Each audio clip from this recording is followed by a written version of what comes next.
Jina lako maarufu Founder TZ, ila nakuita bia Mungu jina lako la uhalisia. Na kwa marazi kama takukosea, na kama jina mimi nakuchafulia, ila ukweli mimi nitaongea.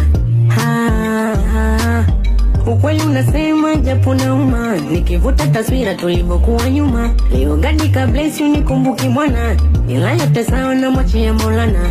Umeuza jina umetoboa, anashia kukuona kwenye TV. Umejulikana umetusua, nalikuwa Dar es Salaam siku hizi. Yani kila kona utasikia call me Founder TZ.